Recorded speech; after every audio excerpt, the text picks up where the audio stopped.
Muy buenas tardes a todos y a todas. Bienvenidos al Aula de Cultura. Tenemos hoy la suerte de despedir la programación de este año 2025 con Javier Gomá. Javier, estabas súper contento, nos lo contabas al principio, porque ayer los Reyes fueron a ver tu obra de teatro en Madrid, ¿no?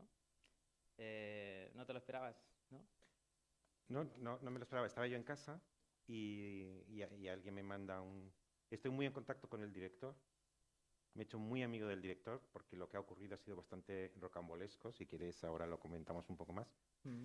Y también estamos atentos por la evolución de la asistencia de las localidades, porque es una propuesta muy infrecuente la que el director ha hecho. Porque seguro que sabéis que hay muchas obras de teatro compuestas por filósofos, existen obras de teatro protagonizadas por filósofos, pero que yo sepa, salvo que el distinguido público me ilustre, yo no conozco obras de teatro basadas en un libro de filosofía.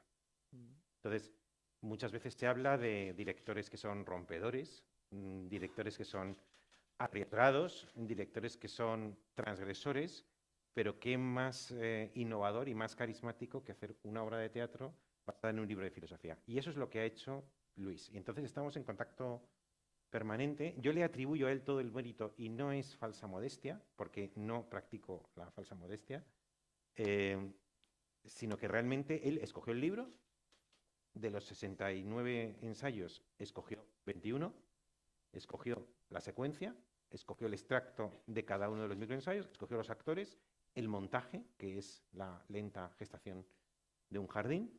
Así que cuando me preguntan en las entrevistas, que hemos dado muchas como motivo de la promoción, me han preguntado que cuál ha sido mi papel, yo suelo decir que mi papel ha sido el de no estorbar. El no estorbar a un director que tiene muchísima experiencia y muchísimo talento. Pero es verdad que estamos muy cómplices. Y ayer la obra, como todos los días, empezaba a las 7:30, ya sea de las 7:15, me dicen que están los Reyes.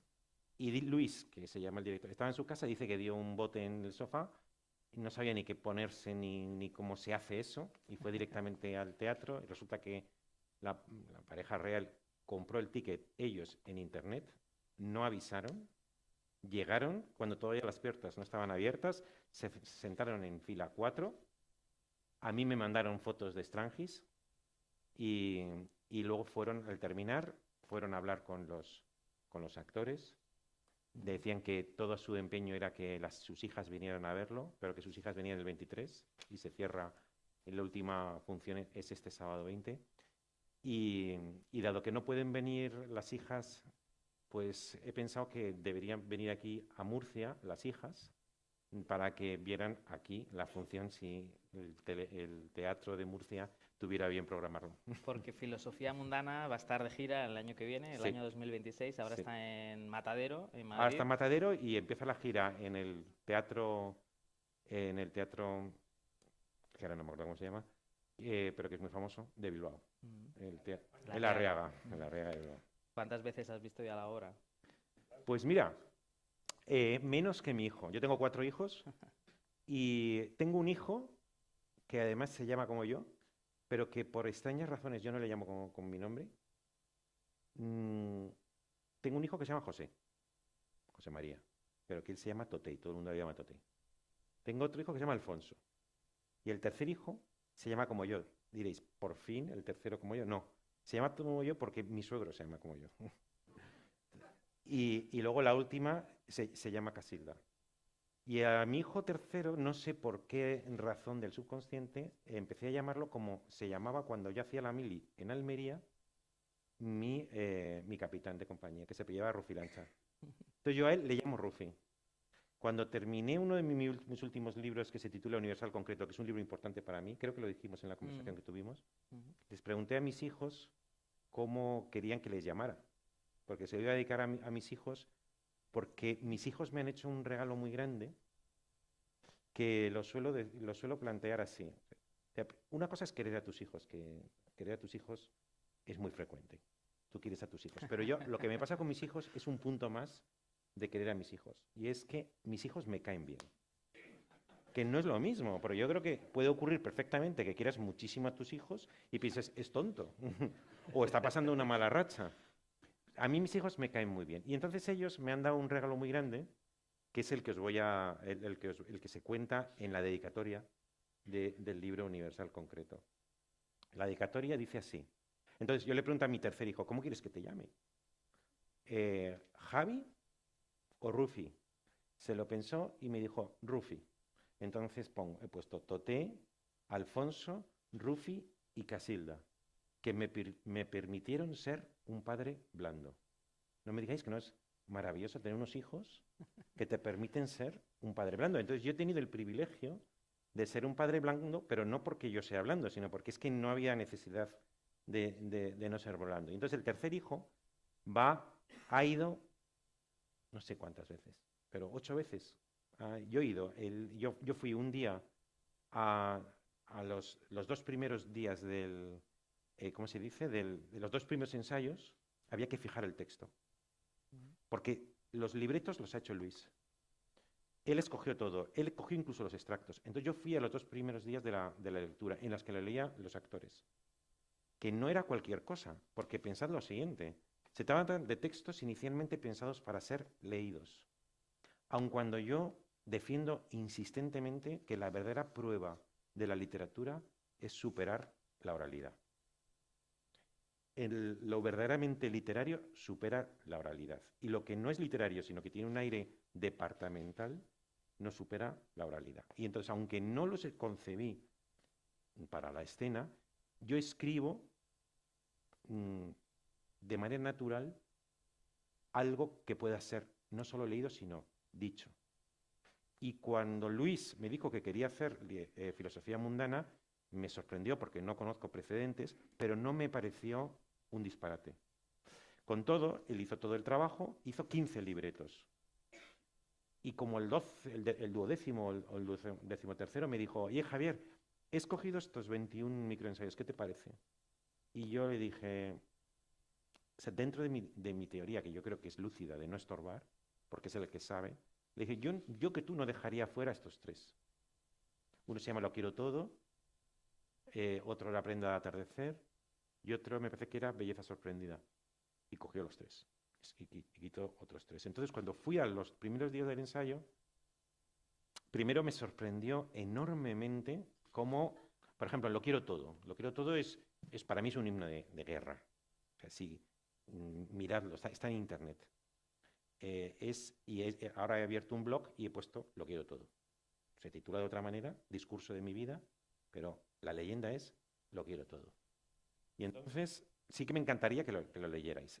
Incluso un fin de año en una radio me invitaron a que lo leyeran. Y un grupo de gente lo ha leído también y lo ha grabado. Y entonces empieza a leerlo Laura Pamplona, que es una actriz que mucha gente lo conoce porque está en Aquí no hay quien viva. Y entonces empieza a leerlo y dice, Luis dice así. Dice, ¿qué pasa? ¿Qué pasa? Dice, no. Tú tienes que entrar como medio enfadada. Porque la idea es una persona al que le dicen, todo no se puede querer, tienes que elegir. Y entonces le van contando que tiene que elegir y que hay que adaptarse y tal. Y de pronto, a mitad del escrito, dice, y entonces decidí que no quiero elegir, que yo lo quiero todo. Y empieza una retahíla de todas las cosas que quieren. Y entonces Luis, el primer día de la lectura, empieza ella, me decía la gente, todo no se puede querer, tienes que elegir. Y dice Luis, no. Dice, tú entras enfadada y dices, me dice la gente, todo no se puede tener, tienes que elegir. Y ya solamente con ese detalle comprendí que Luis tiene una habilidad extraordinaria para darle una patética o una emoción o un dramatismo, un texto que inicialmente era un texto para ser leído. Y entonces yo estuve en 2 días, ahí sí que vi que había algunos saltos argumentales y entonces me apliqué un poquitín a rellenar esos saltos y ya no volví hasta un ensayo final, pero era un ensayo todavía en sala, luego hubo en sala de ensayos, luego otra principal, a esas ya no fui, fue a otra gente que yo no. Y luego me parece que son 3 veces. y voy a ir el sábado, que es el último, la última función. Javier, te damos las gracias por haber Ten feliz. venido a Murcia, al Aula de Cultura de La Verdad. De una comunidad uniprovincial a otra, ¿no? Bueno, sabes que tenemos este programa de encuentros con profesionales, protagonistas de la actualidad. Lo hacemos en colaboración con la Fundación Caja Murcia y hoy es nuestra última sesión del año. Y bueno, pues nuestro invitado, filósofo, acaba de publicar recientemente Fuera de Carta, que es una obra que ha salido en Galaxia Gutenberg, que lo llamamos una degustación filosófica en la que comparte con los lectores ideas nutritivas y ricas para hacer más sabroso el bocado de la vida. Sí. La filosofía puede enriquecer la vida, ¿no? Por lo menos nos ayuda a entenderla. Vamos a ver.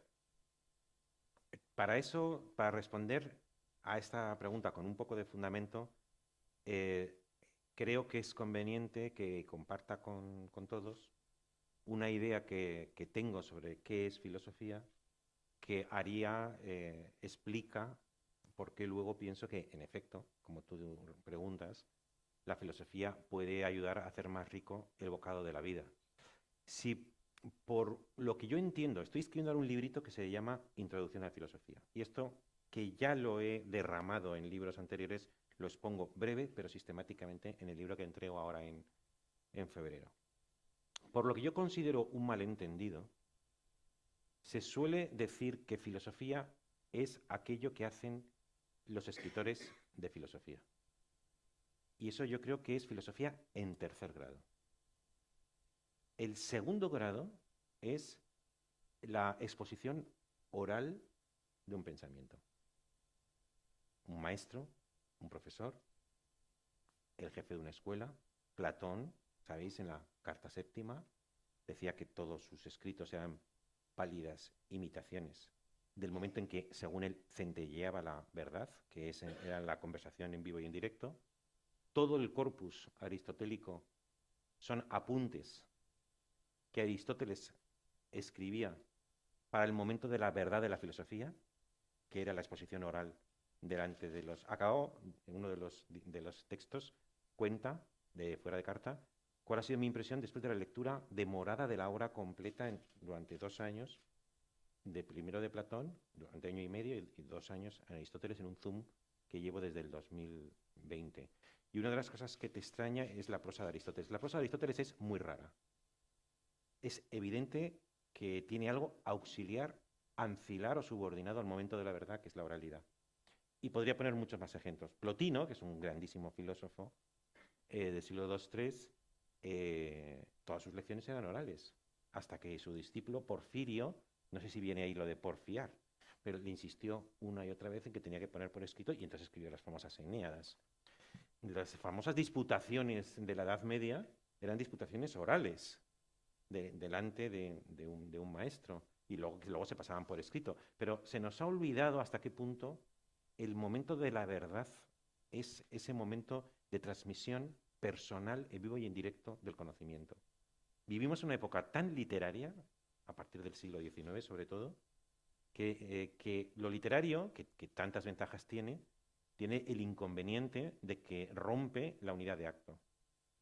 Entonces, el emisor y el receptor no están en el mismo lugar ni en el mismo tiempo.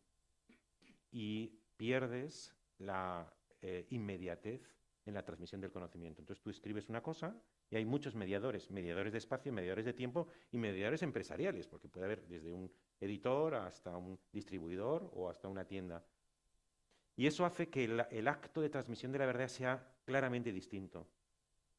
Sobre eso también he escrito mucho. Pero en realidad la cultura, desde el origen de los tiempos, ha sido básicamente oral. Y luego, incluso antes de la oralidad, que sería el segundo grado de la filosofía, está el que la vida humana es vida interpretada. Coges este vaso y dices, esto es un vaso. Pero es que la palabra vaso es una palabra con significado. Por tanto, al identificar este objeto tan sencillo como vaso, lo estás significando. Lo estás interpretando. Por tanto, no podemos vivir sin interpretar. No podemos vivir sin interpretar. Por consiguiente, la interpretación humana es un universal antropológico, como lo es envejecer. No puedes vivir sin envejecer. No puedes vivir sin interpretar. No puedes vivir sin respirar. No puedes vivir sin que te lata el corazón. Pues no puedes vivir sin filosofar. Donde esté el humano, siempre habrá un organismo vivo que envejece, que respira, que late y que filosofa. Consecuencia, mi tesis es que todos los hombres y mujeres son nativamente filósofos, porque interpretan el mundo. Si esto es así, y yo defiendo intensamente que es así, esto pone deberes al resto de manifestaciones, al grado segundo y al tercero. Y es que la oralidad está muy cerca de la interpretación natural, de lo que podríamos llamar la conciencia natural de las cosas. Está cerca, porque tienes delante a personas como vosotros, con ojos, con esa que yo llamo, en mi obra de teatro que ahora está en Madrid, le llamo la atención, que es la oración de la mente. Yo noto este préstamo colectivo de atención que no tendría si fuera por escrito. Y eso genera sobre mí un apremio. En la obra de teatro, que si viene aquí a Murcia, como me encantaría, si viene, me encantaría, vendría yo también a celebrarlo con vosotros, empieza con una actriz diciendo: no me acostumbro. No me acostumbro. Por mucho que de conferencias, dice la actriz, a más de 1000 personas que no me han hecho ningún daño, no me acostumbro a lo que está ocurriendo. Y lo que está ocurriendo es un acontecimiento. ¿Qué acontecimiento? Que los hombres y las mujeres somos seres atencionales. Estamos donde ponemos la atención. Y vosotros habéis decidido que entre las muchas capacidades y potencialidades que tenéis para poner vuestra atención, habéis venido aquí en una actitud que la situación pide de vosotros silencio y un préstamo colectivo de la atención hacia un orador. Luego un orador siente inmensamente el precio y el peso de un préstamo colectivo de atención. Y se razona en ese monólogo esa expresión española que es la de prestar atención. La atención se presta, no se regala. Ni como en el mundo anglosajón, que se paga. En español se presta. Y cuando se presta algo, hay que devolverlo. Y hay que devolverlo con intereses. Así que la oralidad tiene ese compromiso con los hombres y con las mujeres que han operado un préstamo colectivo de atención. Y por último está, para mí es lo último, esa actividad que hacen individuos excéntricos, errantes e inadaptados, que son los que escriben libros. Entonces, los que escriben libros deberían superar la prueba de la oralidad y, a su vez, a través de la superación de la prueba de la oralidad, contribuir, grado 1 de la filosofía, grado 2, la prueba de la oralidad. Grado 1, quien escriba libros debe tener como objetivo prioritario mejorar, enriquecer, dar intensidad, meditar y la expresión que tú decías, hacer más rica la vivencia de la gente. Por tanto, sí, la buena filosofía es aquella que parte de las vivencias que, siendo particulares, son también universales, y el buen escritor es el que tiene como objetivo prioritario hacer más rico el bocado de la gente. Es decir, que la vivencia sea una vivencia más intensa, más profunda, más consciente y más digna de ser vivida. Tú estás en un intento de parecerte a Gorgias, ¿no? Por aquello de la depuración verbal, ¿no? Por ejemplo, ahora estás colaborando con prensa escrita también, con el diario El Mundo, tienes una columna los domingos, 150 palabras, ¿no? ¿Esto qué ha supuesto para ti, ¿no? Que, sí, claro, fundamentar una idea en 150 palabras es muy complicado, pero te ha permitido quizás a lo mejor acceder a otro tipo de público sí, y testar tus ideas también en esta idea de la prueba del test del café, ¿no? sí, O de la oralidad, eso es. ¿no? Iba a hablar de eso. Es decir, cuando tengo una parte que son libros, algunos de ellos extensos, y que forman parte de un plan, que es el de la tetralogía de la ejemplaridad, que se complementa con uno que se llama La imagen de tu vida, que sería algo así como la ejemplaridad póstuma. Hombres y mujeres somos la lenta gestación del ejemplo póstumo, y ofrecemos una imagen que custodian aquellos que nos sobreviven. Y luego la concentración de todas las intuiciones en un libro último de hace 2 años que se titula Universal Concreto, método, ontología, pragmática y poética de la ejemplaridad. Pero al mismo tiempo, desde el 2010 o 2011, he desarrollado un columnismo cultural o filosófico. Durante 3 años estuve en Babelia y me fui de Babelia por un argumento que a mí me parece muy poderoso. A veces te lo conté, ¿no? Que es, me voy de los sitios cuando las cosas van bien. Y qué momento feliz en el que todo va bien y antes de que deje de ir bien, te vas. Y estuve ahí 3 años. Entonces escribí luego he estado 3 años en el Cultural y ahora empezó esta colaboración en El Mundo, que tiene como rasgo singular respecto a las 2 colaboraciones anteriores, que las 2 anteriores tenías que ser persona de cultura para entrar en Babelia, que era el suplemento literario, o para entrar en el Cultural del Mundo, primero del Mundo y luego del Español. Mientras que esto es nuevo porque es la página 2 de los domingos de un periódico, página 2 que atraviesa no necesariamente el que esté muy interesado por la cultura. Con lo cual, el lector es distinto y soy consciente de que es distinto. Pero junto a esa obra que os decía, como más que responde a un plan sistemático, está el deseo que siempre he tenido de rozarme. Como dice, yo me considero, yo soy una persona muy gregaria. Como decía mi padre, a mí me gusta el roce de la oveja.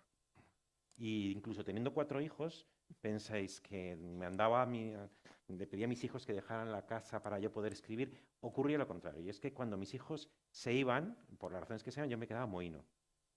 Y como no era capaz de escribir una línea. De igual manera, solamente he escrito desde que me casé. Antes, los efluvios magmáticos a mí no me iban, ¿no? No se concretaban luego en obra. Y como os cuento, empecé esta colaboración y a mí el contacto con la gente me hace muy feliz. Me gusta mucho comunicar. A veces estoy cansado y tengo que doy muchas charlas, conferencias o ponencias o lo que sea, y le digo a mi mujer, ahora tengo que ir a tal sitio. Y me dice, no te quejes, que a ti te gusta. Y es verdad. O sea, a mí me gusta mucho la gente, el contacto con la gente y el placer de comunicar. Pienso que puede haber una interpretación, yo soy de la interpretación inversa, que es el de que en la conferencia el orador adopta una actitud como prepotente, como que estuviera adoctrinando. A mí me ocurre lo contrario. A mí lo que me ocurre es un sentimiento de profunda gratitud. Sí, yo pienso que lo más sagrado que tenéis es vuestra atención. Podríais estar en el billar, podríais estar en el casino, podríais estar haciendo zapping y por un milagro de la naturaleza habéis decidido venir aquí. Entonces, eso, yo, como os digo, ¿no? El deseo, como digo en el principio de la obra de teatro, el deseo insaciable de que os vayáis con una retribución, porque es un préstamo y hay que devolverlo con intereses, y con los intereses de la amenidad, de la belleza, del entretenimiento, de las ideas. Entonces, cuando primero reuní las colaboraciones del país en un libro que se llama Todo a 1000, porque tenía 1000 palabras, quería hacer el chiste del todo a 100 de los chinos, y luego el otro que se llama Razón Portería, en un ensayo que era uno de los ensayos que se llama Razón Portería, y que hoy es el segundo de los que se representan en el teatro, y aparece uno de los actores vestido de portero y dice, hay muchas parejas, claro, hoy todo ha cambiado, porque esto lo publiqué, a lo mejor lo escribí en 2010, yo no sé aquí si tienes, creo que sí, tiene tanta influencia como Madrid El Idealista, para buscar un piso. Sí, en Madrid, hasta hace poco, si tú querías comprar un piso y ibas por la calle, aparte que podías ver anuncios en los periódicos, pero normalmente ibas por la calle, había un cartel que ponía se vende, se alquila, Razón Portería. Entonces, el microensayo que lo ha cogido el director y que está en la función, le da vueltas a eso, porque recuerda que Platón, al definir la actividad de Sócrates, lo define con la expresión griega logon didorain, dar razón, dar razón. Entonces, en realidad, si lo piensas, ¿qué hace un portero sino dar razón? En consecuencia, la filosofía es materia de porteros.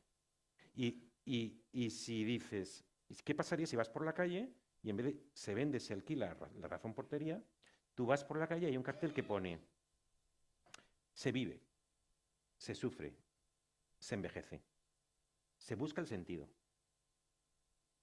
se desea, se muere. Razón, portería. Para mí, esa es la filosofía. Pero una actividad de porteros, o similar a los porteros, que logon didorai tratan de dar razón. Bueno, pues reuní las primeras en microensayos en Todo a Mil y luego en Razón Portería. Y luego los reuní en Filosofía Mundana, que es el que se ha hecho una obra de teatro, y que hoy me ha llamado el director, el Galaxia, para decirme que ya vamos a la 8ª edición, sumadas a las 3 que tenían los primeros textos. Y en uno de ellos, de las 2 introducciones, no recuerdo cuál, hablo de lo que dice Manuel, que es el test del café, que luego lo he ido contando de otras maneras, porque también le hablo del test de mundanidad o la prueba de la oralidad, que dice así: si tú tienes una idea que te parece maravillosa, profunda, extraordinaria, revolucionaria, que va a convertir un antes y un después la historia del pensamiento, trata de contárselo a alguien en el curso de un café. Si no consigues decírselo en el curso de un café, o bien no lo tienes claro, o bien no es tan buena. Y esa es, si queréis, la prueba de la oralidad máxima. Es decir, tú tienes una idea y esa idea realmente es buena, cualquier persona inteligente y sensible la puede comprender en el curso de lo que te tardas tomando un café, media hora. Si no, muy probablemente no es una buena idea. Es más bien un juego, una logomaquia, una batalla de ideas que tienen que ver con el mundo de los libros, el mundo de los departamentos, el mundo de las referencias culturales, y entonces te sientes muy tartamudo porque no consigues decirle lo que tienes que decir porque no has leído a Walter Benjamin, porque no sabe nada de la escuela de Frankfurt. Pero eso ya no es lo que yo entiendo que es verdadera filosofía, que es aquella filosofía que nos ayuda a interpretar mejor nuestra vida y la hace más digna de ser vivida.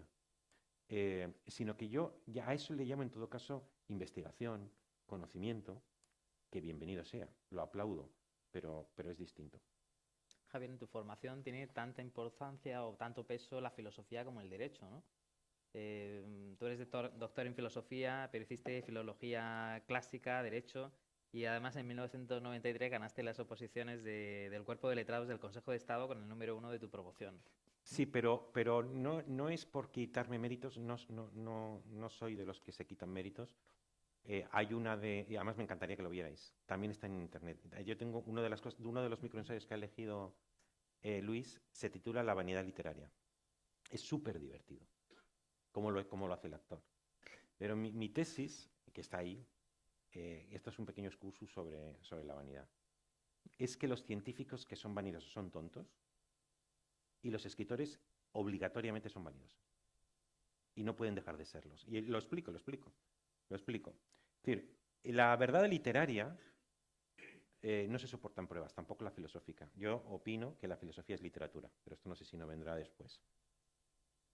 Entonces, la verdad científica es aquella que es susceptible de verificación empírica, ya sea normalmente por observación, por laboratorio, a veces por demostración matemática o por coherencia sistemática, muchas veces corroborada por la observación.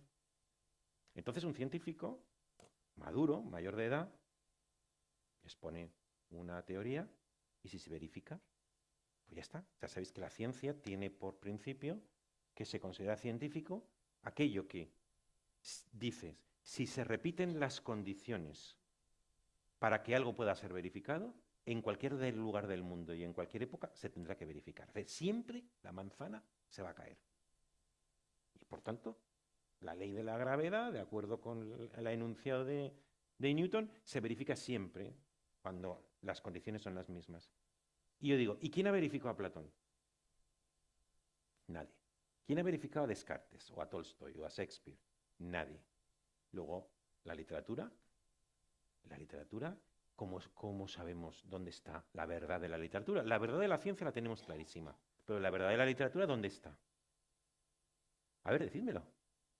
¿Qué es lo equivalente al experimento o al laboratorio en la ciencia cuando hablamos de la literatura? Solamente existe un equivalente.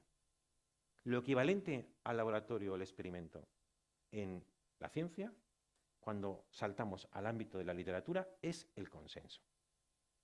Es el consenso. O sea, ¿quién ha verificado a Platón, decía antes, o a Homero? El aplauso permanente de generación en generación que los lectores dan a Platón. ¿Por qué sigue siendo significativo para ellos, por mucho que haya pasado 2400 años? En consecuencia, el científico no tiene razón para ser vanidoso porque tiene las pruebas de su verdad en su prueba empírica. Pero el literato está permanentemente indagando si lo que ha producido en sus libros contiene o no contiene verdad. Y la única manera de saber si contiene verdad es la corroboración o el consenso que se va trenzando en torno al valor de su obra. Así que los literatos tienen todo el derecho de ser vanidosos y los científicos no.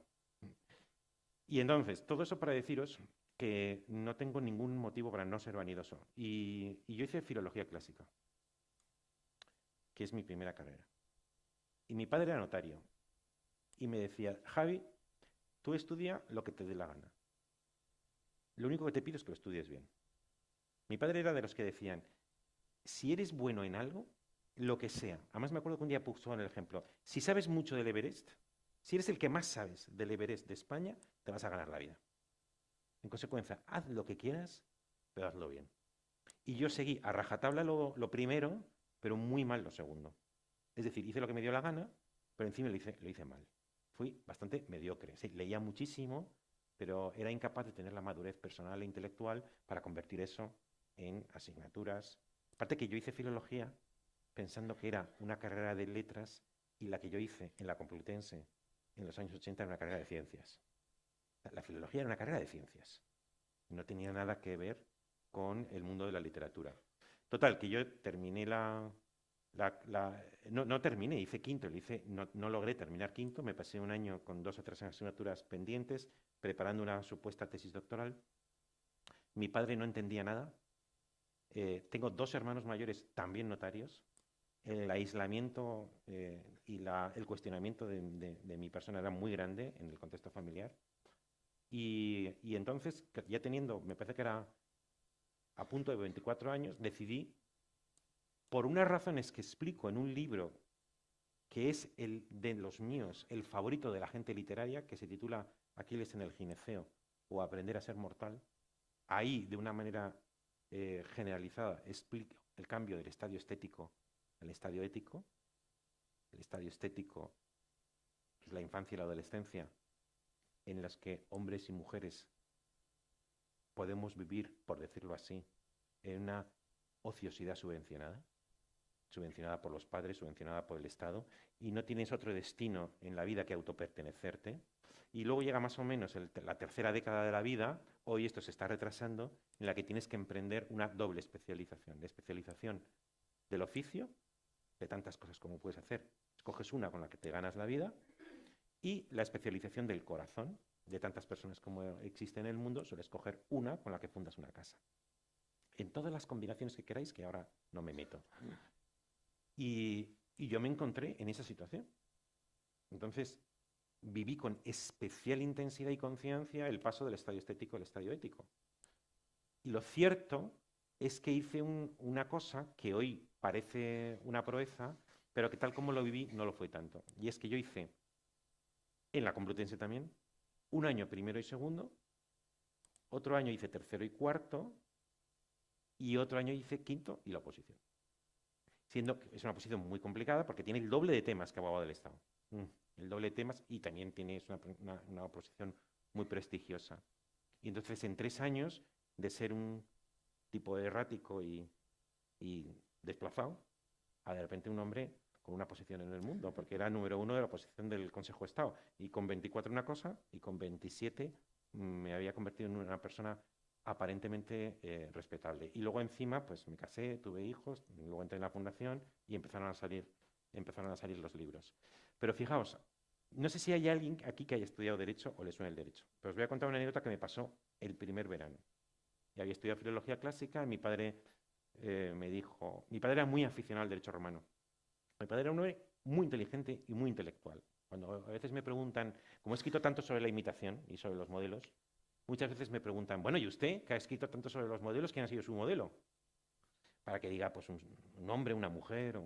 Y yo siempre contesto que el modelo más importante de mi vida fue la biblioteca de mi padre. ¿Os imagináis?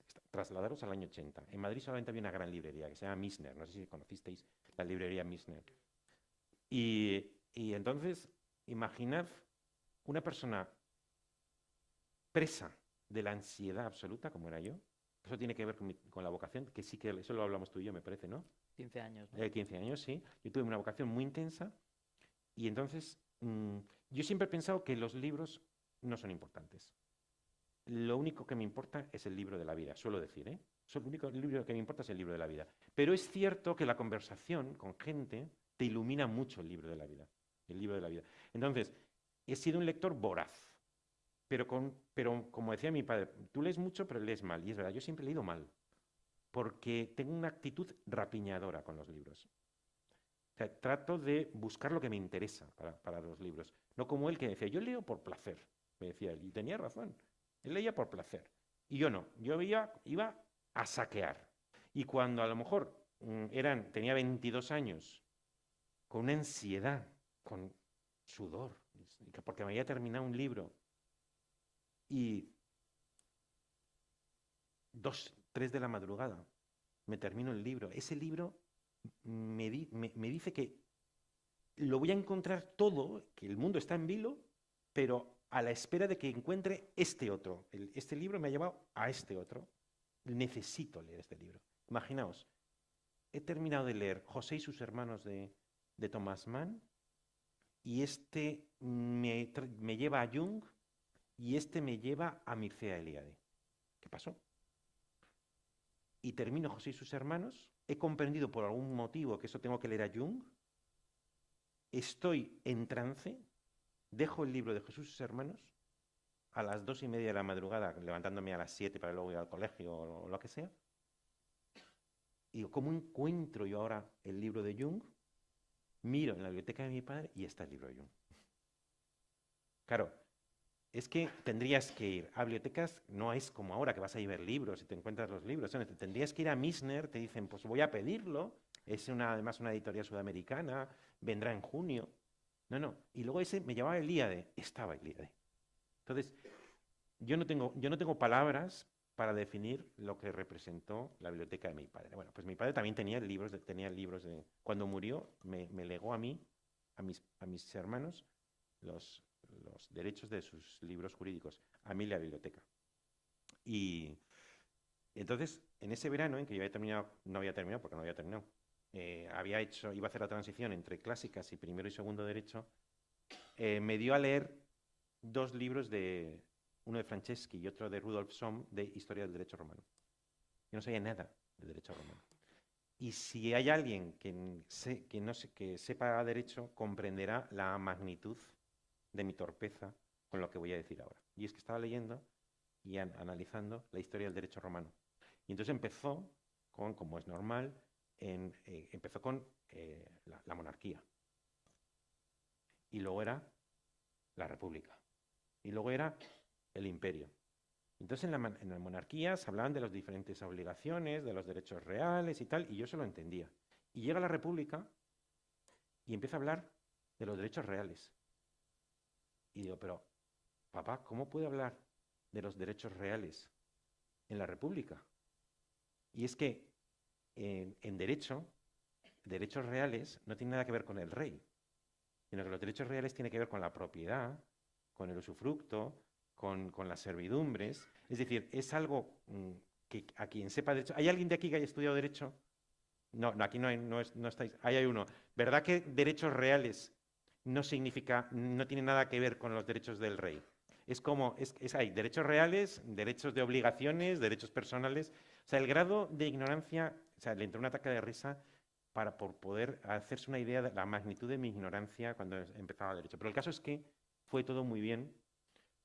Pasado el tiempo, mi número 1, que es muy extraño, podía haber sido un suspenso, fíjate. O sea, no un número 2, un número 3, un número 5, sino tenía un perfil o unas aptitudes que podían haberse convertido en número 1, como se convirtieron por azar, o creo que me podían haber suspendido, porque era algo un poco atípico. Y esa atipicidad fue valorada positivamente, pero podía haber sido valorada negativamente. Entonces, yo serví en el Consejo de Estado desde el año que entré, 95, hasta 2007, pero estoy excedente desde 2007. Entonces, me ha servido muchísimo el derecho para comprender a fondo el funcionamiento de la sociedad y cómo la gente se ordena la vida en común de manera primaria, pero no me considero un hombre de derecho. Todo esto, tú eres el director de la Fundación Juan March y, si no me equivoco, creo que el año que viene es importante también, ¿no? Haces 30 años, ¿no? En la Fundación. Sí, pero hago 30 años, sí, hago 30 años en el... 23 de director. Y 23 de director, pero no le doy demasiada importancia. Es como, no me acuerdo quién leí, que luego lo puse en algún sitio. Cuando cumplí 50 años, publiqué un artículo que se titulaba Cumplir 50. Y decía eso que había leído. Y dice, bueno, tampoco hay que darle demasiada importancia, porque cumplir 50 es un homenaje al sistema decimal. Si hubiéramos escogido otro sistema, pues hoy no. Entonces, cumplir 30, bueno, pues es un número redondo y es un pequeño homenaje al sistema decimal, pero no sé si es mucho más. Sí que indica que llevo en la Fundación desde 1996. Definitivamente tu vocación era la literatura. Sí, fíjate. O sea, la literatura. O sea, cuando terminé mi tetralogía de la ejemplaridad, 2003, 2007, 2009, 2013, ahora no me acuerdo si es 13 o 12, el último libro se titula Necesario pero imposible.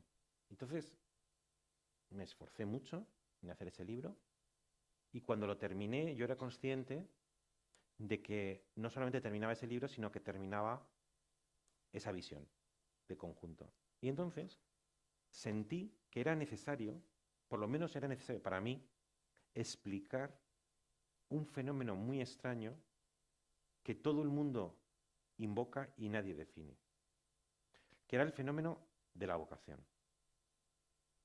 Y el último capítulo, que llamaba Corolario de Necesario pero imposible, es un corolario no solo de ese tomo, sino de los 4. Esa tetralogía se ha reunido 2 veces en una edición conjunta, una en Taurus y otra en De Bolsillo, y le puse cada vez un prólogo, y en uno de ellos aludía a esto, y es que es un fenómeno muy extraño, y le puse ese título para definir lo que es Raptado por las musas, ensayo de una vocación literaria, se titulaba. Que luego lo publiqué en El País, también fue portada y también está ahora en una versión reducida, la del País, no de la del libro, en Filosofía Mundana. Y empiezo por responder a la siguiente pregunta. A ver, Javier, me decía a mí mismo, cuando yo estaba terminando el último libro de la tetralogía, ¿tú por qué dedicas las mejores horas del día, los mejores días de la semana, las mejores semanas del mes, los mejores meses del año y los mejores años de tu vida a algo que nadie te ha pedido? Es una pregunta fundamental. O sea, ¿por qué ese derroche de tiempo, de ansiedad, de enamoramiento por una serie de ideas? Yo creo que más que ideas, estoy de acuerdo con Scheller, que dice aquello de que el amante es anterior al pensador. Yo también creo que el amante, incluso en filosofía, el eros es anterior al pensamiento. De hecho, gran parte de la vocación significa la transposición del eros en concepto. Entonces yo sentí la necesidad de definir qué era la vocación. Entonces le dedico una parte, los últimos 20 o 25 páginas de Necesario pero Imposible, a definirlo. Y entiendo que tiene dos momentos, que es la visio y la missio, la visión y la misión. La visión es un fenómeno que yo explico así. La experiencia de todos nosotros es una experiencia fragmentaria.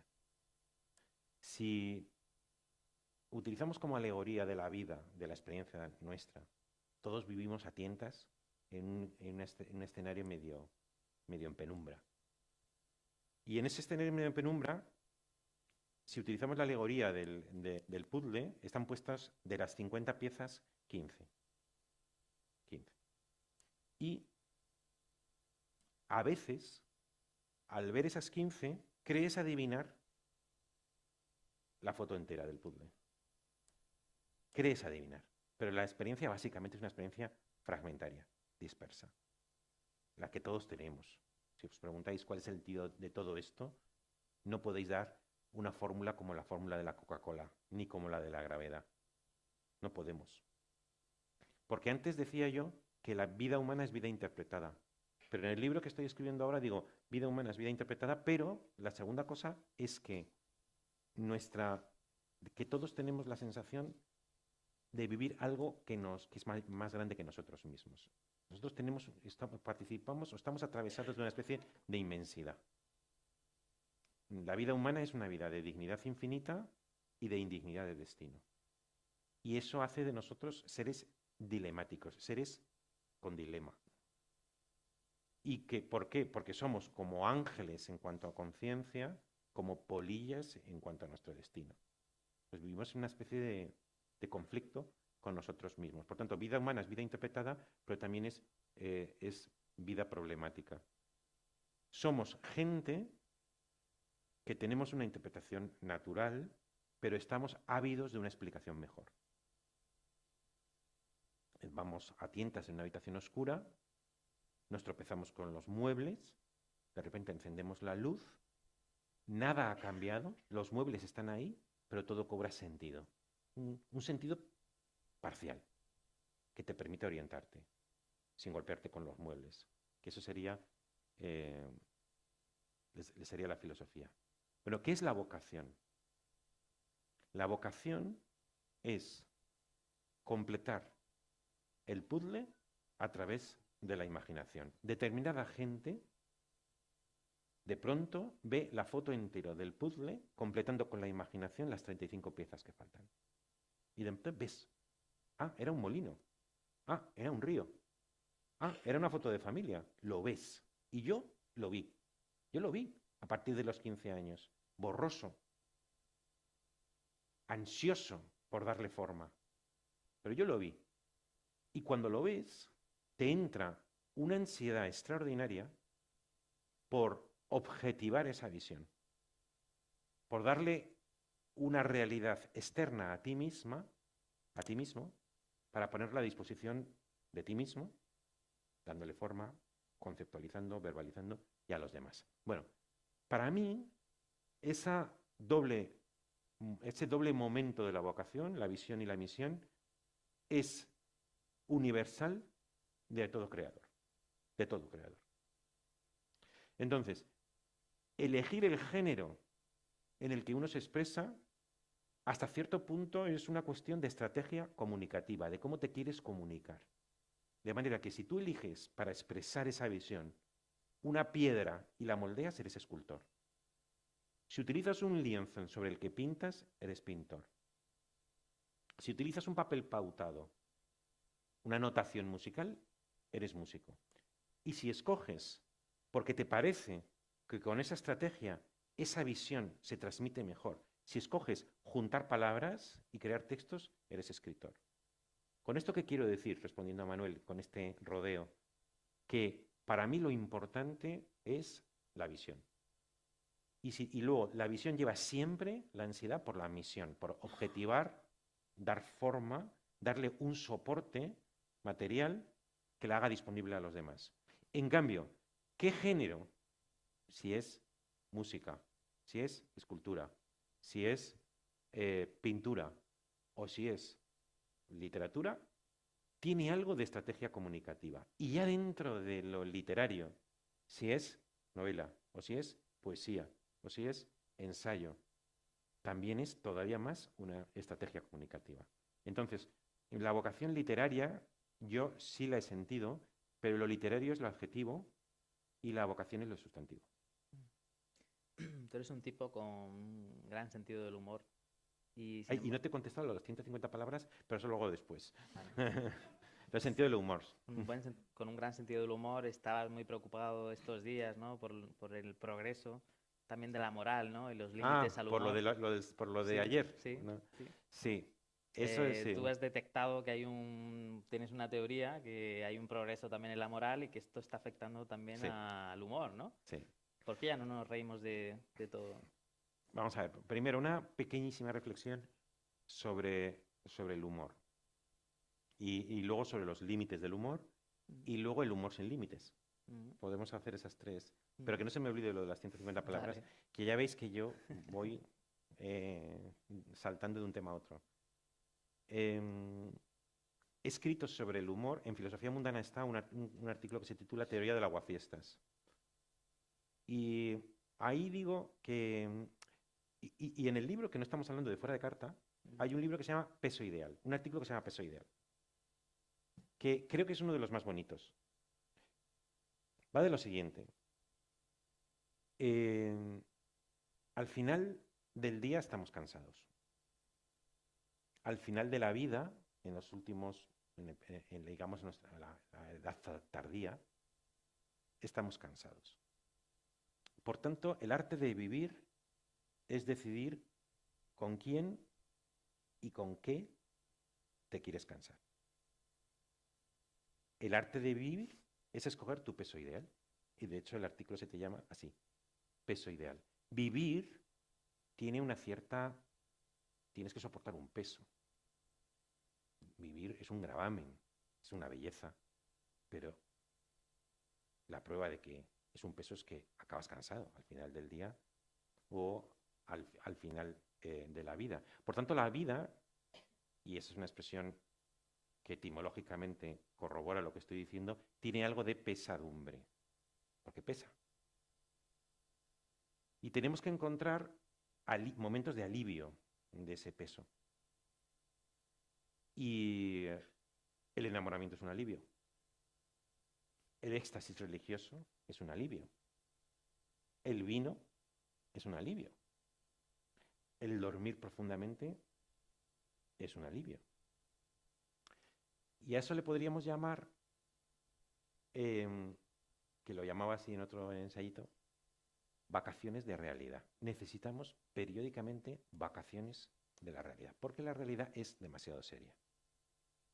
Y si nos tomamos demasiado en serio, lo que verdaderamente es serio, pues probablemente no dejamos espacio a otros elementos de la vida, como la ingenuidad, la ternura, la ilusión, el idealismo o la alegría. Entonces, el humor es una de esas vacaciones de realidad, que además tiene una virtud enorme que es la de la relativización. Relativiza varias cosas. El relativismo político, sabéis que los grandes totalitarismos, lo primero que combaten es el humor, porque el totalitarismo político no soporta bien que nadie lo relativice. El totalitarismo tiene algo sagrado. Hay un libro muy bonito de una autora catalana que se llama Rosa Sala, que se llama algo así, El misterioso caso alemán, que empieza hablando de cómo en Alemania ella remonta el origen del totalitarismo nazi al momento en el que el siglo XVIII un poder político decretó la expulsión de Alemania de los arlequines. Y ella llama la atención sobre que en Alemania nunca se desarrolló a fondo el género humorístico. Hubo atisbos, pero en ningún caso semejante a otros países, porque le faltaba el elemento de relativización. El humor relativiza. Y luego relativiza otra cosa de la que he estado hablando, que es el relativismo de la muerte. Si te tomas demasiado en serio la muerte, que es inevitable, que es un absoluto, probablemente no desarrollaríamos esa segunda naturaleza que corrige la primera naturaleza, que es la cultura. La cultura es una creación artificial sobre la primera naturaleza en el que crea una superestructura más afín a la dignidad del humano, donde podemos vivir mejor que en el descampado de la naturaleza. Por tanto, dice Max Scheler también en un momento dado, en otra obra, hay que espolvorear un poco de frivolidad. Hay que derramar un poco de frivolidad para que la vida sea soportable, para que la vida sea gozosa. Y luego está el otro totalitarismo, que creo que es un totalitarismo por lo menos igual de peligroso que los dos anteriores, que es el totalitarismo del propio yo. Al yo, si lo dejas, es un gas que ocupa toda la habitación. Yo estoy a favor del yo. Yo estoy claramente a favor del yo, porque creo que el yo humano, primero, es una conquista frente al colectivismo, y en segundo lugar está detrás de esa pulsión, o ese conatus que decía Spinoza, esa pulsión por vivir. Por tanto, estoy a favor del yo, pero de un yo bien educado. Y un yo bien educado es un yo que también admite su propia relativización, es decir, que no se libera para hacer lo que normalmente el yo liberado hace, que es ocuparlo todo. Y eso también tiene que ver con el humor. Entonces, el humor tiene un problema, que es lo que dije en el artículo de ayer en 150 palabras, que luego me gustaría contar por qué acepté hacer eso. Tiene un problema, y es el siguiente. Se puede definir la ética como una cuestión de imaginación. ¿Qué es la ética? Solo, por lo menos en relación no con los deberes hacia uno mismo, sino los deberes hacia los demás. ¿Qué es la ética sino imaginarte en el lugar del otro? Si tú te imaginas en el lugar del otro, procurarás actuar de una manera que no le dañe, porque te solidarizas con su situación y su potencial dolor. Entonces, el progreso moral es, en el fondo, un progreso de ensanchamiento de la imaginación colectiva. Cada vez más todos nos ponemos en el lugar del otro. Y a veces cuento la anécdota de que un día estaba... No sé si te conté la anécdota del tartamudo. ¿Te la conté? Sí. Estaba yo en de la radio y entonces hicieron una entrevista al presidente de los tartamudos españoles. Y dijo dos cosas. La primera, que me llamó mucho la atención, me dijo: los tartamudos solemos decir menos tonterías, porque disponemos de unos segundos adicionales en los que muchas veces, si vas a decir algo, te das cuenta, tienes ahí unos en que tartamudeas, te das cuenta que es una tontería y te abstienes. Y la mayoría de la gente no se abstiene, dice la tontería, el tartamudo no. O sea que claramente tiene una ventaja respecto a los demás. Pero es que luego en la entrevista contaba las dificultades que un tartamudo tiene, que son dolorosas, en las relaciones sociales, en las relaciones laborales. Y claro, cuando estabas escuchando a ese señor, se te helaba la sonrisa cuando en el futuro alguien quiere hacer un chiste de tartamudos. Es que ya no me hace gracia. No me hace gracia, porque hay grupos históricamente discriminados que han sido objeto de burla. Entonces está el gangoso, pongamos por caso, ¿no? El gangoso, bueno, no quiero decir otros grupos, pero os podéis imaginar todos los grupos que han sido objeto de mofa a lo largo del tiempo. El progreso moral, que es un ensanchamiento de la imaginación y de ponerse en el lugar del otro, hace que a medida que vamos progresando, menos cosas nos hacen gracia, porque nos solidarizamos con el dolor que han sufrido grupos históricamente o tradicionalmente discriminados. Entonces, el humor cada vez tiene más límites, porque si ya no te puedes reír de esto, ni te puedes reír de esto, no es que no te puedes reír, es que no te hace gracia. Por las mujeres, ¿cuánta burla han tenido que soportar? del prejuicios, de esto y del otro. Y claro, las mujeres pues ahora han, pues, han demostrado pues su soberanía de vida, su inteligencia, todas esas cosas. Entonces ya los chistes te parecen idioteces. O sea, no te hacen gracia. Te hacían gracia a lo mejor en una época, ¿no? Cuando vivíamos en una sociedad distinta. Pero ya no te hacen gracia. O los maricones. Que ya un maricón o un gitano ya no te hace gracia porque te das cuenta, primero, que detrás de eso muchas veces hay discriminación, hay dolor, todo eso, ¿no? Entonces yo creo que el humor tiene un cierto problema en lo que se refiere al progreso moral. El progreso moral va estrechando los límites del humor. Y entonces en ese mini artículo decía que hay un área, hay un espacio, hay un lugar donde sin embargo puedes practicar el humor sin límites. ¿Os lo imagináis cuál es o no? No, ¿eh? Exactamente. Ah, vale.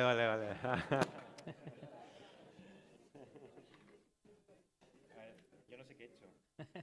Efectivamente, o sea, lo que digo ahí es que hay un área donde no tienes límites, que es reírte de ti mismo. Porque si te ríes de ti mismo, ahí no hay ningún riesgo de que hagas daño a nadie distinto de ti mismo. Y entonces dice, tiene dos ventajas, reírte de ti mismo. La primera, que yo lo practico mucho. Yo soy el campeón mundial del chistemalismo. Ahora os contaré lo que significa el chistemalismo. Y tiene dos ventajas. La primera es que puedes practicar el humor sin hacer daño a nadie. Pero es que tiene otra segunda, este señor se acordará de cómo termina el artículo, y es que al criticarte a ti mismo, le quitas las ganas a otros a hacer lo que tú ya has hecho, y la crítica que se hará sobre ti misma, hecho por ti mismo, va a tener una ternura, una indulgencia, un cariño hacia ti mismo que nadie podrá tener. Con lo cual, no solamente eres el primero, sino que haces la crítica más indulgente que puedes hacer. Así que le veo muchas ventajas a la autocrítica o a la broma a costa de uno mismo. Cuando tú decides dedicarle 4 libros a la ejemplaridad, no sé si estabas pensando en los políticos de hoy, ¿no? No. ¿No? No, pero si quieres hablamos de los políticos. Yo soy escurrobultista, tú sabes que soy escurrobultista declarado, yo escurro el bulto de manera sistemática y militante, pero si queréis hablar de los políticos en general, podemos hablarlo. No, o sea, ¿qué podemos, qué puede enseñar la filosofía también a la política, a los políticos, y sobre todo en este aspecto de la ejemplaridad, ¿no? Porque vemos que muchos de ellos no son ejemplares, ¿no? Vamos a ver. Primero, la ejemplaridad es un ideal. Un ideal es una propuesta de perfección. Y una de las características de las propuestas de perfección es que no existen. Nadie se ha ido a merendar con una propuesta de perfección. Entonces la ejemplaridad no existe. Echarla de menos es como echar de menos ser inmortal o algo así. Luego, segundo, la ejemplaridad no es... Cuando en mis libros, yo tengo un libro que se titula Ejemplaridad pública. Y siempre insisto en que lo de público no tiene nada que ver con político. Pertenece a la esencia del ejemplo, el ser un ejemplo para alguien. Si no eres un ejemplo para alguien, no eres un ejemplo, eres un caso. Es decir, si se cae una roca que va rodando y después de 5 metros de rodar se para, eso no es un ejemplo, es un caso. Todo ejemplo es una propuesta o una invitación. Es un ejemplo para alguien. Toda vida humana es un ejemplo. No es ejemplar, ¿eh? Yo distingo entre ejemplo y ejemplar. Pero es un ejemplo. Si tú deberías poder explicar en todo momento, de acuerdo con reglas racionales, por qué te has comportado así. Y tú no puedes dejar al obrar de ser una invitación hacia la civilización, hacia la barbarie. Entonces, cuando yo hablo de ejemplaridad pública, mi tesis es que todos los hombres y todas las mujeres son personas públicas. Todas son personas públicas.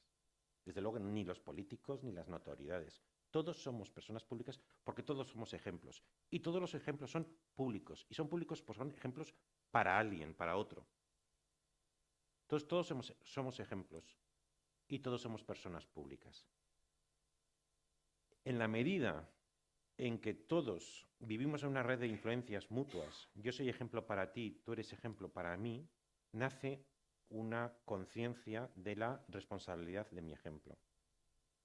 Que dado que yo voy a producir un impacto en mi círculo de influencia, que el impacto que yo despliegue sobre ese círculo sea un impacto positivo, civilizador, moralizador, que invite a una vida excelente.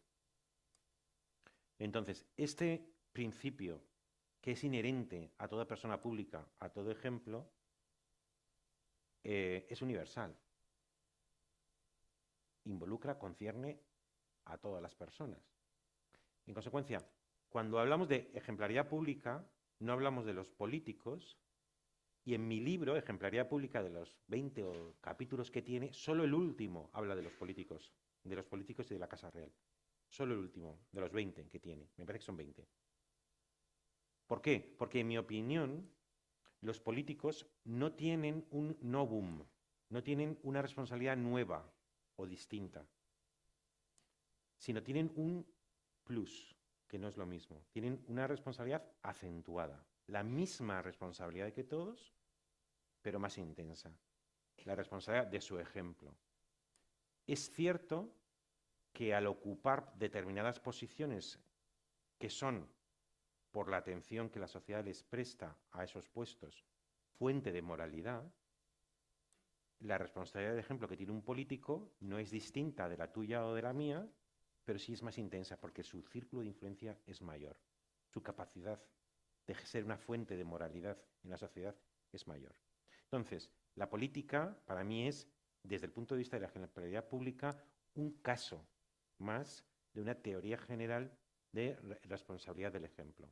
Es cierto que muchos políticos no son ejemplares, pero que hasta cierto punto eso es secundario respecto a lo que verdaderamente importa.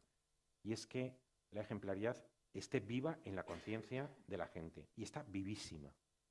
El ideal de la ejemplaridad está vivísimo en la conciencia de la gente. ¿Por qué? Porque nos escandalizamos. La sociedad está escandalizada.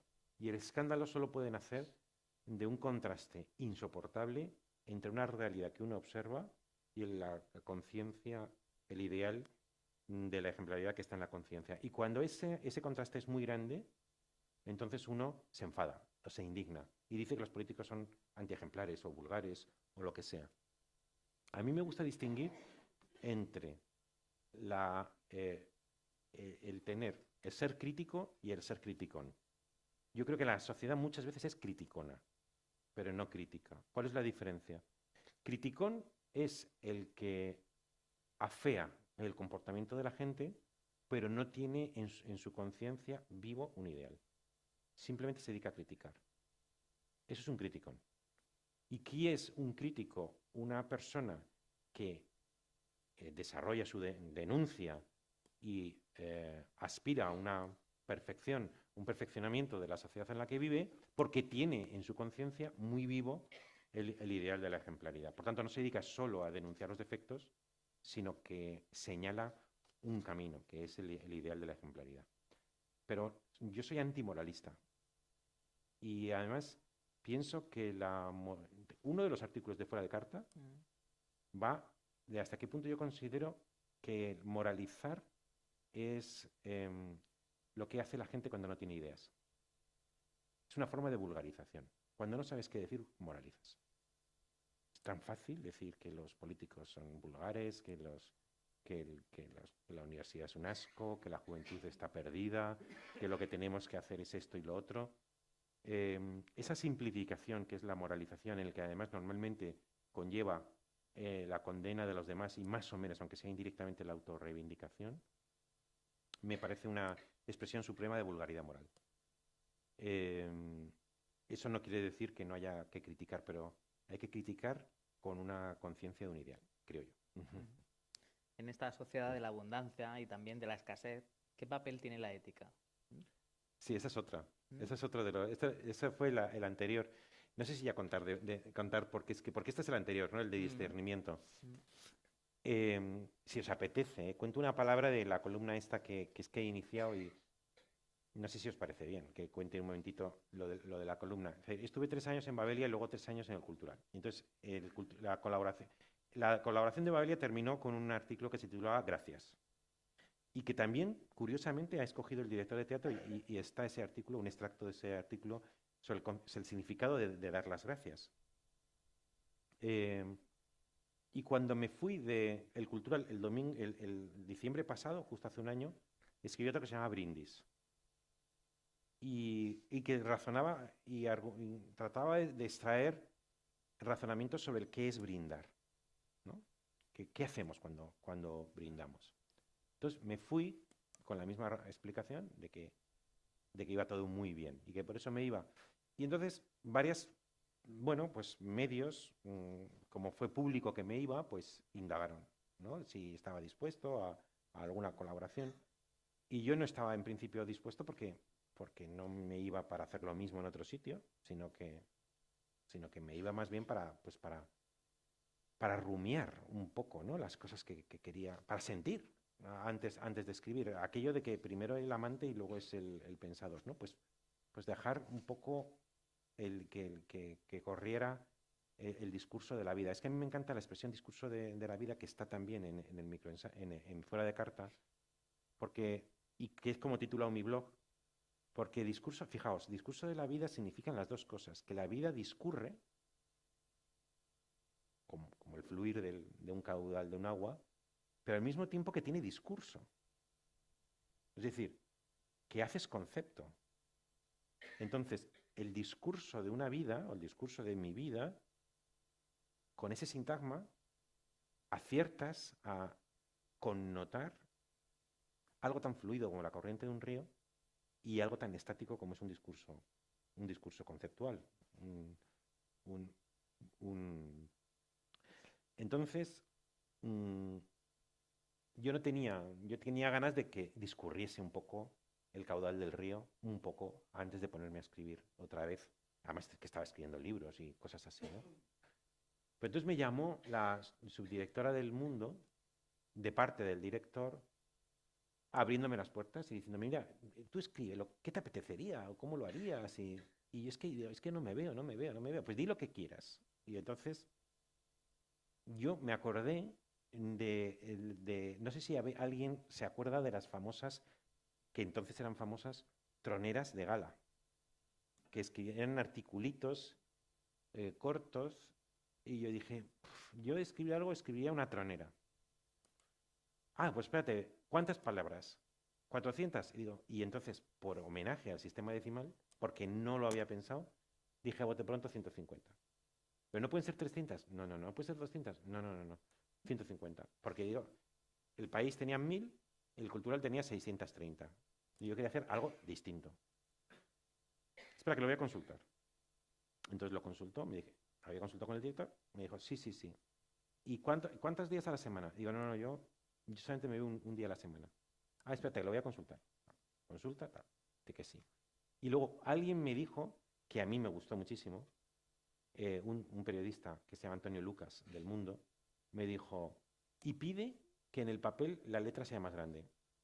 Y entonces se ha aumentado el tipo de... Entonces, si te coges el periódico en la página 2, no sé si alguien todavía lee el papel, pero en papel, en papel, te coges la página 2 y mi artículo tiene un tipo que ya es homenaje a los que hemos cumplido 60 y que se lee mejor, porque el tipo de letra es más grande.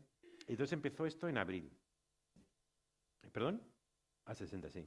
Y entonces empezó en abril y claro, pasar de 1000 palabras a 630, ahora 150, es, creo, la prueba máxima de la concisión.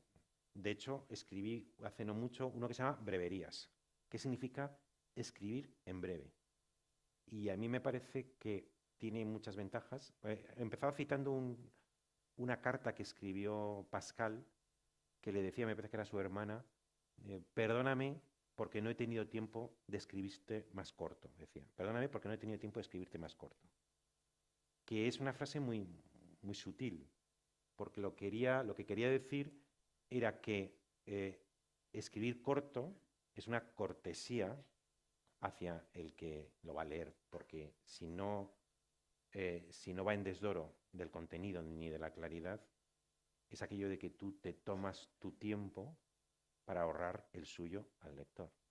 Qué mayor cortesía, qué mayor atención que tomarte tú la molestia para ahorrársela a un lector. Y entonces titulé Breverías ese artículo, y para mí sí que me ha divertido, me está divirtiendo, y además yo estoy feliz, porque creo que en efecto se pueden decir cosas. Y con dos matices, y ahora entro en lo del discernimiento, que se la decía Manuel el otro día. La primera es que solamente funciona esa columna si escribo cosas sobre las que ya he escrito. Porque si escribes algo sobre lo que nunca has escrito y lo escribes por primera vez, tienes un impulso insoportable de argumentar lo que estás diciendo. Y cuando argumentas ya no cabe. En cuyo caso te sale un texto retorcidísimo y casi ininteligible. Entonces es mucho mejor que ya lo hayas dicho en algún sitio y lo digas de otra manera. Y por decirlo así, es una tesis sin prueba. La prueba está en otro sitio. Vete a otro sitio si quieres a leerlo. Y el segundo gran problema que tiene es que apenas da espacio para el humor. Porque por su propia naturaleza el humor es contextual. Y el humor no se puede decir en 150 palabras, muy difícilmente.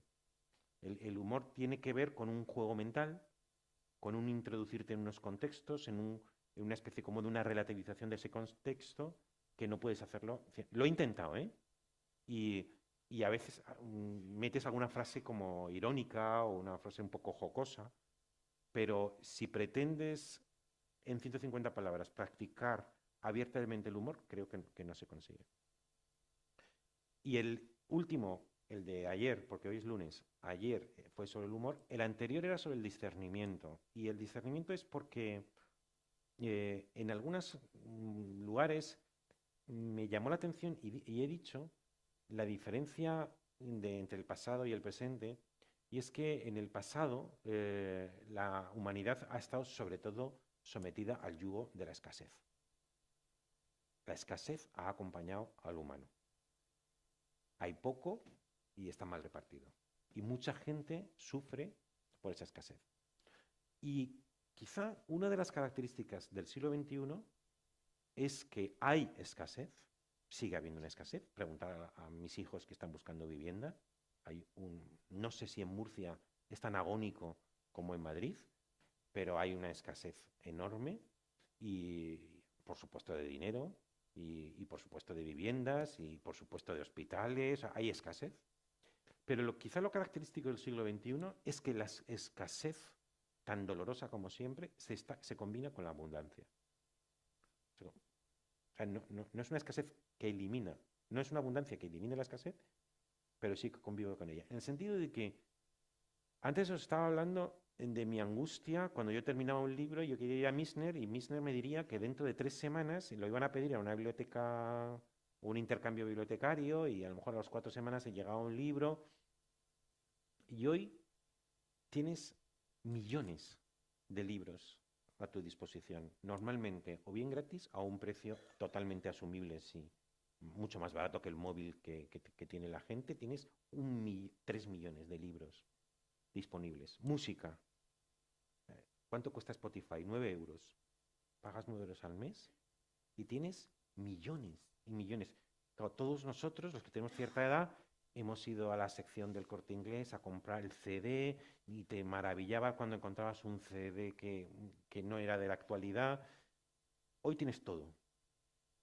Hoy en Internet te puedes conectar a un curso de un profesor de Harvard extraordinario, o puedes jugar a unos juegos, o puedes aprender idiomas, o puedes contactar con gente. Es decir, tienes una abundancia casi ilimitada y tu vida sigue siendo tan breve como antes. Porque si a cambio tú tuvieras una vida infinita como los dioses del Olimpo, podrías ir disfrutando de una cosa detrás de otra. Pero si tienes una vida breve y una oferta casi infinita, entonces tienes que elegir. Y entonces, en 150 palabras, argumentaba que quizá en la época de la escasez, la gran problema de la ética era distinguir entre el bien y el mal, siendo el bien aquello que favorece la vida y el mal lo que la perjudica. Mientras que en una época de abundancia, quizá la ética, además de distinguir entre el bien y el mal, tiene que desarrollar un don muy raro que es jesuítico, que es el don del discernimiento, y que el gran problema de la ética no es distinguir entre el bien y el mal, sino entre el bien y el bien. Jerarquizar entre los bienes y discernir cuál de ellos es el mejor, dada la escasez de nuestro tiempo, porque sigue siendo nuestra vida tan breve como cuando éramos escasos. Y todo eso en 150 palabras. Eso. ¿Qué te pasa a ti, Javier, con la beatería cultural, ¿no? Tú libras tu particular batalla contra la beatería. ¿Qué pasa ahí? Bueno, no sé si batalla, sino que tengo una sección en Onda Cero que se llama Filosofía Mundana y lo he contado. La tuve antes en la SER, la tuve antes en la Radio Nacional y sí que saco el tema de vez en cuando. Y en Fuera de Carta hay uno de los ensayitos que está destinado a la beatería cultural.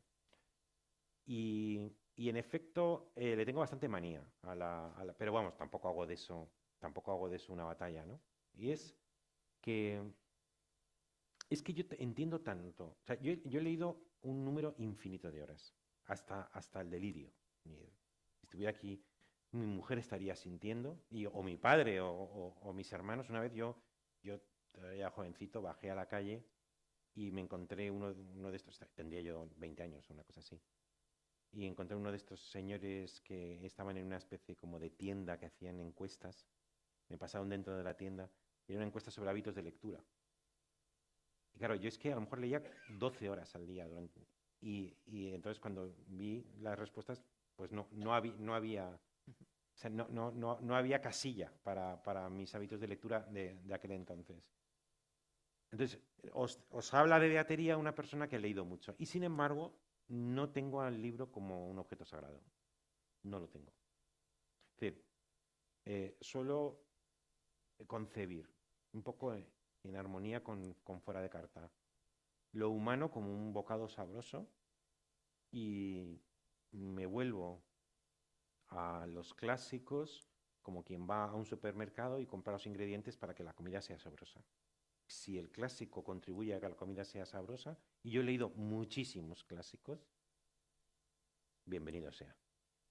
Pero si el clásico no contribuye a que la comida sea sabrosa, lo dejo en la balda sin ningún remordimiento. Porque la beatería es invertir los términos sanos de la relación con un clásico.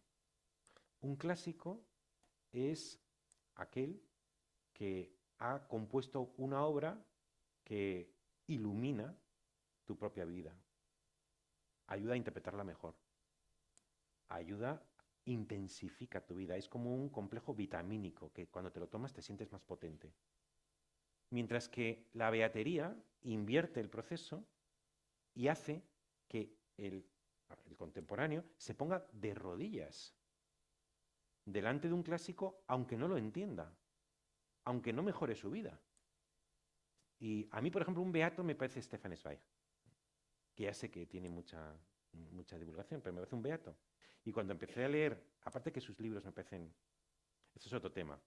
No sé si tú leíste el artículo de la vulgaridad de la alta cultura, pero que lo publiqué hace 2 semanas o 3 semanas. Pero claro, que cuando te coges el libro de su autobiografía y dice que conservaba pelos del sexo de Rilke, o que tenía por ahí una uña de Goethe, o que de Hölderlin tenía un grano supurado, y te hablaba con una especie de reverencia, y que una vez fue a que le acompañara al maestro Rodin, y que el maestro Rodin le dijo, sí, jovencito, póngase ahí, y que él, según él, estaba poseído por un dios de la creatividad y estuvo cincelando, y luego se fue y ni le vio. Y cerró el taller y le dejó allí. y era la constatación de la genialidad de Rodin. O sea, me parece un pobre hombre. Y que en lo que se invierte, en mi opinión, lo que tiene que ser. El clásico es un auxiliar para tu vida. No es un ídolo al que le tienes que hacer sacrificios. Esto no significa que no haya que leer clásicos. Os digo, yo he leído muchísimos clásicos. Y en Fuera de Cartas os vais a encontrar, por ejemplo, el resultado de la lectura de la obra completa de Platón, de Aristóteles, de Séneca, de la obra completa en vida de Kant y de Ortega, que las he ido publicando en diferentes sitios, ¿no? Pero ¿con qué mentalidad? La mentalidad de que el único libro que cuenta es el libro de la vida. Ahora bien, en el pasado ha habido hombres y mujeres muy inteligentes, con especial conciencia, que han sido capaces de componer un libro donde se condensa su visión del libro de la vida. Entonces, sí que me parece razonable que si tú quieres comprender bien tu propio libro de la vida, vuelvas la mirada para los grandes talentos, los grandes espíritus que en el pasado lo han hecho. Y por eso yo he leído mucho. Pero he leído con esa mentalidad rapiñadora de la que os decía antes, no poniéndome de rodillas. Hay otro artículo que yo valoro muchísimo, que me encantaría que lo leyerais, de allí, que se llama La esperanza de Alcibíades, que hace un juego con Lo quiero todo. Lo quiero todo lo escribí en el año 2011, y La esperanza de Alcibíades, que para mí me encantaría que lo leyerais. Pues no sé, lo escribiría el año pasado o el año antepasado. Y ahí digo aquello de que me considero campeón del mundo en una modalidad olímpica. Campeón del mundo, que es en la capacidad de desear. Yo creo que nadie me gana en la capacidad de desear. Y os invito a que nadie os gane a vosotros. No considero que nadie en el universo que haya nacido por el mismo conducto que yo, es decir, de su madre, tenga en principio mayor capacidad de desear o mayor derecho a obtener los bienes de este mundo que yo. En la modalidad del deseo, no en la de la realización. En la modalidad del deseo no estoy por debajo de Alejandro Magno. La realización ya sabemos que no es la misma. Entonces, en ese sentido, es en el que, como considero que todos hemos nacido por el mismo conducto y que todos tenemos el mismo derecho a decir que todos los mejores bienes de este mundo nos pertenecen y tenemos derecho a aspirar a ellos, todos nos pertenecen. Y me apropio de ellos.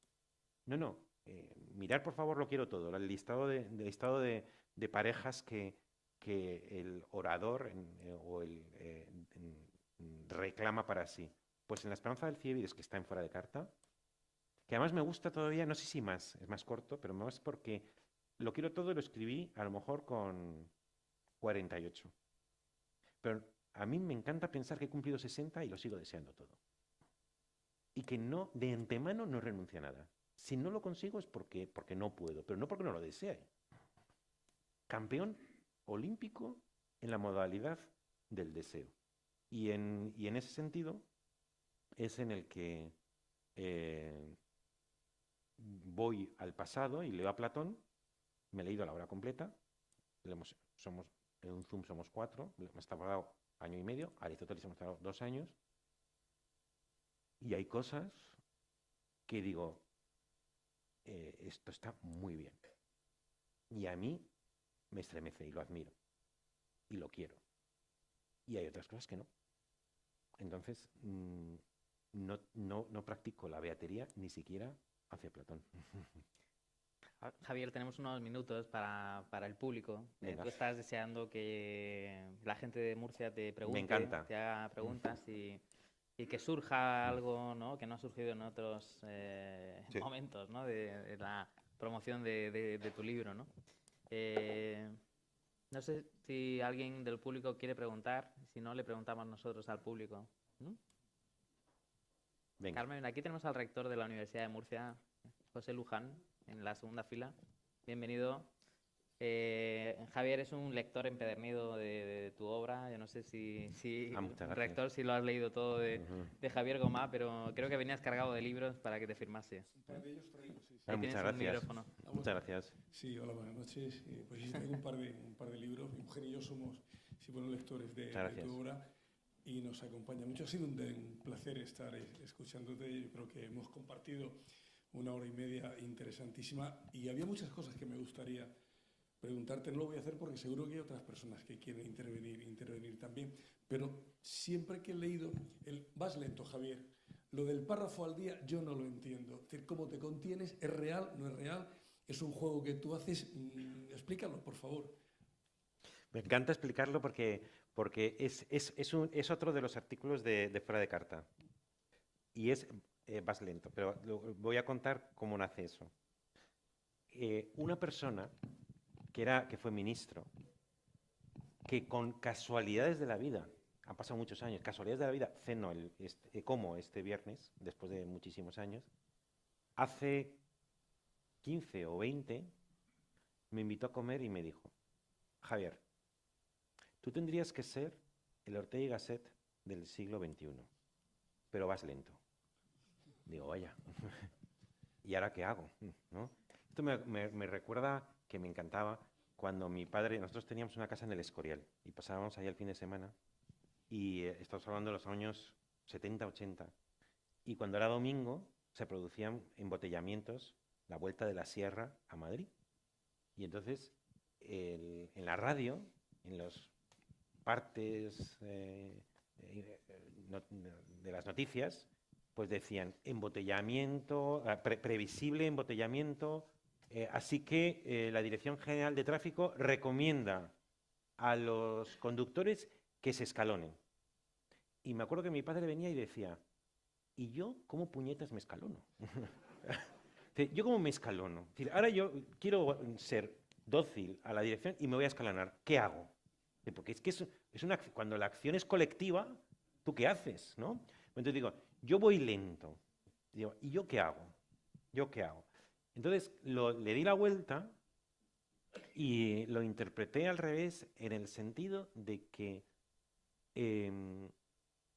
para mí la vocación, en general, la vocación literaria en especial, reside en buena parte en soportar la lentitud. Soportar la lentitud. Porque si quieres hacer algo de verdad, yo creo mucho en la obra bien hecha día tras día. Día tras día. Cosa que además le digo a mis hijos, que ahora muchos de ellos están empezando a trabajar. Yo creo muchísimo en la revolución del trabajo bien hecho día a día, que me parece revolucionario. Y entonces notas que a tu alrededor tú vas en un carromato empujado por bueyes y a tu alrededor la gente tiene Ferraris. Y hace ¡bum! ¡Bum! ¿Y este de dónde ha salido? Y este que ha ganado no sé cuántos premios. Le han traducido a 17 idiomas. Y tú escribes un párrafo. Y es verdad, yo escribo un párrafo al día. Pero un buen párrafo al día que sea consecuencia del párrafo anterior y anuncio y preparación del siguiente. Y escribir un buen párrafo de 14, 15 o 16 líneas al día y que esté bien hecho y que tenga contenido y que tenga densidad y que tenga lo que para mí es fundamental en todo, que yo cuando era joven me decía, ¿qué será de esto? Y me refiero a una sensación de intensidad de sentimiento. ¿Qué hago con esta intensidad? Si eres capaz de convertir esa intensidad en un concepto que es como moneda de curso legal, es decir, bien dicho, brevemente dicho, elegantemente dicho, y que sea congruente con lo anterior y prepare lo siguiente. Hacer 365 párrafos al año es mucho. Pero tienes razón, porque tu pregunta es congruente. O sea, creo que tienes razón. Mucha gente dirá, pero ¿cómo se puede hacer tan poco, ¿no? En un día. Y es verdad que la carrera literaria es muy lenta y tienes que soportar muchísima lentitud. Tan es así que aquí hay personas que me consta que tienen mucho conocimiento de la literatura y de las vidas literarias. Y vuelvo a mi concepto de escurrobultista. Yo me declaro escurrobultista porque considero que hay una debilidad humana que es la de buscar, dentro del literato, que es la de buscar aceleradores, cosas que te aceleren esa lentitud. Y la política, para mí, es un acelerador. Es decir, tú escribes tu literatura, pasas el día entero, como digo a veces, cuando digo, ¿usted por qué se ha metido en el teatro? Y a veces lo cuento medio humorísticamente, pero medio no. Digo, porque cuando escribes una obra de teatro, la gente te aplaude. Cuando escribes un párrafo, tienes que ir a poner la mesa. Y por eso los escritores nos hemos inventado las conferencias, porque mendigas, aunque sea por razones humanitarias, un aplauso, ¿no? O los actos como estos, los actos orales. La escritura es muy solitaria, muy aislada. Entonces,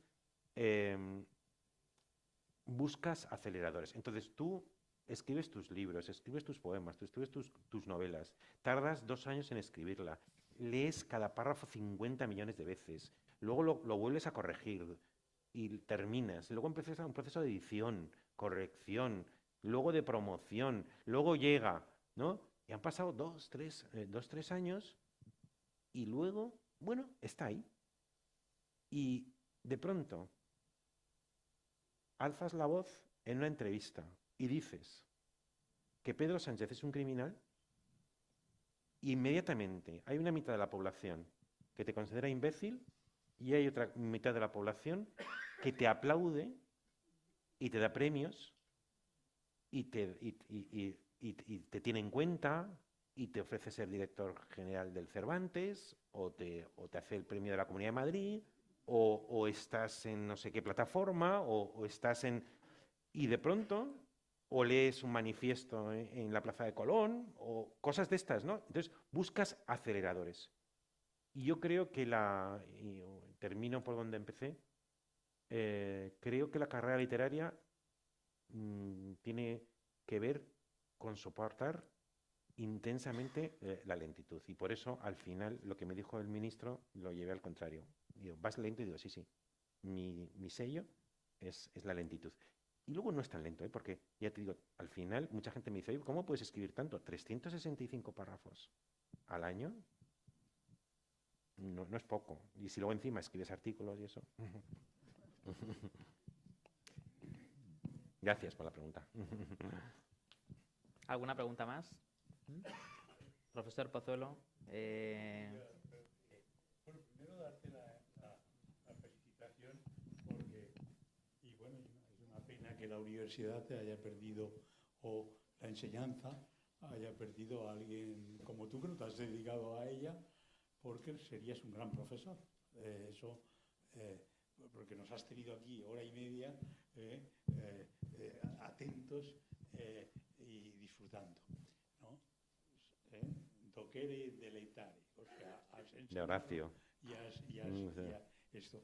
Yo quería llamar la atención sobre ese fenómeno de la voz, de la oralidad. Yo soy muy admirador de Emilio Lledó y admirador también de los ensayos que Emilio Lledó hizo precisamente sobre el Fedro y sobre, digamos, la escritura, Sí. el silencio de la escritura, etc. Y hay un elemento realmente novedoso en la construcción que has dicho de la literatura, como que es la prueba, la gran prueba de la oralidad. Es la oralidad. Un texto que no sea capaz de soportar su dimensión presente, porque precisamente la oralidad lo convierte en actuación presente. Esto es, la oralidad obliga a la presencia. La voz emite mientras está quien la pronuncia. ¿Con eso estarías de acuerdo? Absolutamente. Y yo considero que de cuantos bueno, muchas cosas que he aprendido en esta conferencia. Este es el elemento que más este diálogo, vamos, esto es el elemento que más, no sé, me ha impactado. En realidad, a lo mejor también influido porque bueno, tuve que dar una conferencia sobre Carmen Martín Gaite en su congreso, y a Carmen Martín Gaite, precisamente el final de su vida, a lo que iba precisamente, era el desengaño con relación a la escritura y a la necesidad de la oralidad. No, bueno, nada, No, estupendo. Muchas gracias. Y sobre eso iba a decir una cosa. Primero, el Fedro de Platón es uno de los dos momentos en los que, aparte de la Carta Séptima, en los que Platón dice que la escritura es inferior a la oralidad, curiosamente. Segundo, Carmen Martín Gaite, que tuvo una vida muy atribulada, en los años 80 perdió a su segunda hija, después de perder a un hijo joven, entró en una situación de soledad, y me cuenta el anterior director de la Fundación que fue a ver al director de la Fundación a pedirle ayuda, y el director se la dio a cambio de que informara de los progresos del libro semanalmente. Y entonces escribió el famoso libro de los usos amorosos de la posguerra, y dio unas conferencias en la Fundación, que yo sé que tú eres consciente de eso, que se han publicado además en un libro. Os recomiendo las conferencias en march.es, las conferencias que dio Carmen Martín Gaite, porque son preciosas, están muy bien. Yo creo que las lee, pero oírla es una escritura al servicio de la oralidad. Son muy hermosas. Y luego de Emilio Lledó, permíteme que cuente una anécdota que creo que es una anécdota muy bonita sobre él.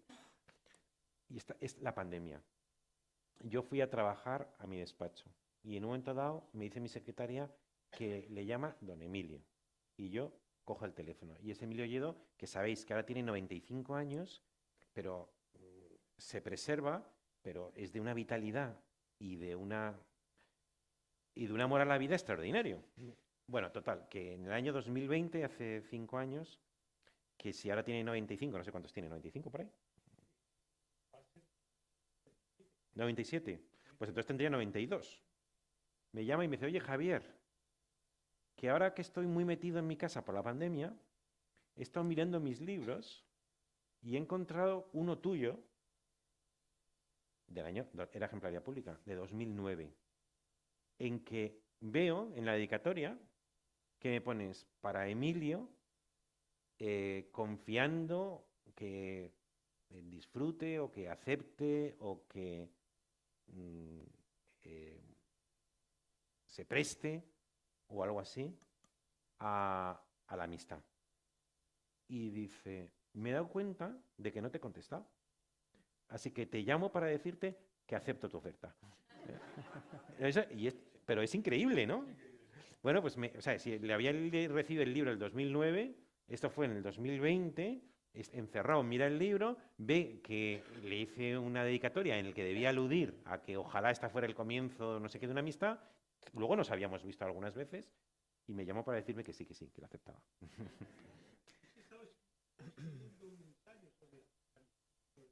¿En qué año? ¿En qué año?